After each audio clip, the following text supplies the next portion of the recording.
Hello and welcome to Keepers. Keepers, the stupid fantasy football show with no point because Mike Wallace will just drop a bunch of passes and make you lose and nullify your brilliant decision to start Lerod Stevens-Howland. Sorry, I'm working through some issues here. Let's go to starts and sits. Start Willis McGahee. This one's easy. The Saints give up 160 rush yards per game, second worst in the league. In fact, start all your Broncos. Through 6 games, the Saints have given up 2,793 yards, the most since at least 1940, which is when stats were invented. The 1950 Colts, next worst on the list, gave up 50 fewer yards. Hat tip to our Saints blog, Canal Street Chronicles, for that one. Sit Josh Freeman. Daryl hit me up on Twitter to ask, is Freeman still a bad fantasy QB? Our last couple of weeks just a fluke? Well, Daryl, it's not so much a fluke as it is playing the Saints and Chiefs, whose defenses both give up more than 30 points a game.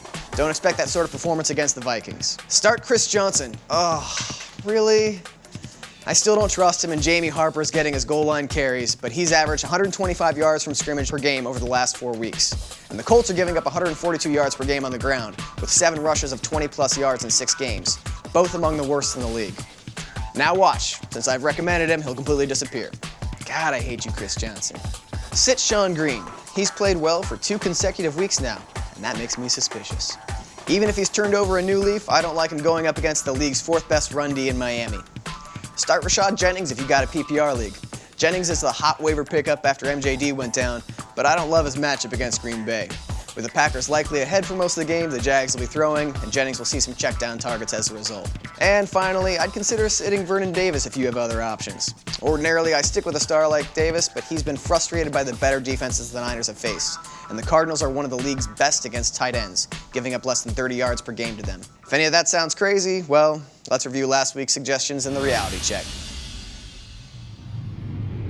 Week 6 was not my finest performance. I said to start Felix Jones, who of course stepped into the spotlight and promptly got injured. That's what he does. I also said to sit Brandon LaFell, so he naturally scored his first touchdown since week 1. But I think I deserve a little credit for reaching deep on Santana Moss. He was less than 5% owned when I said to add him and start him, and he had 67 yards and 2 scores. My goal is to be right often enough that you ignore the horrible advice. Need to make a deal? Let's go to the trading block.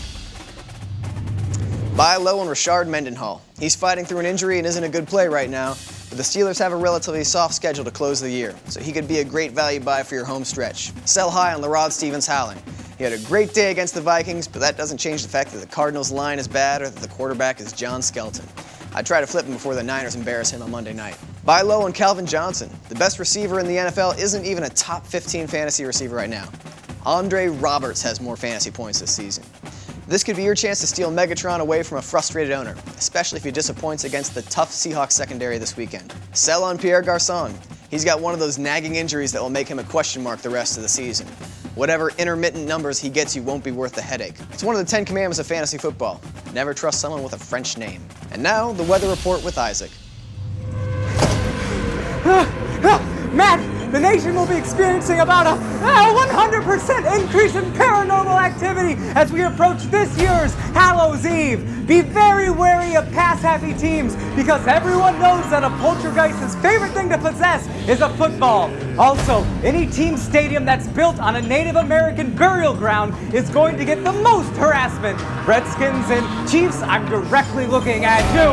Back to you! Thank you, Isaac. Keep monitoring the situation. Hire and fire. Hire the Dolphins defense and fire the Ravens. You know all about the Ravens' injury woes. From here on out, they're a matchup play at best. I'd pick up the Dolphins, who are holding opponents to fewer than 20 points per game and have 18 sacks in 6 games. If the Dolphins are already owned in your league, take a look at the Rams. They have similar numbers. Hire Jeremy Curley and fire Justin Blackmon. What? A Jets receiver? I know, it's crazy. But the Dolphins have a top 5 run D but are 28th against the pass. And Curley's gotten 26 targets in the last 3 weeks. I'd give him a shot this week. As for Blackmon, it should be common sense to drop someone who's barely getting 20 yards per game, but apparently not. I guess a lot of you are banking on the Chad Henne to underperforming rookie connection. Let me know how that goes. Hire Vic Ballard and fire DeAngelo Williams. Like I said last week, all Panthers running backs are useless, and they'll continue to be useless against the Bears. Ballard, on the other hand, got 21 touches last week and faces the 25th ranked rushing defense of the Titans, who are giving up a league-worst 34 points per game. All right, that's it for this week's Keepers. Your outdoor activity of the week, trick-or-treating. Do me a favor and egg any house that gives out Bit of Honey. Bit of Honey is the Matt Castle of candy. Set your lineups. I'll see you next week.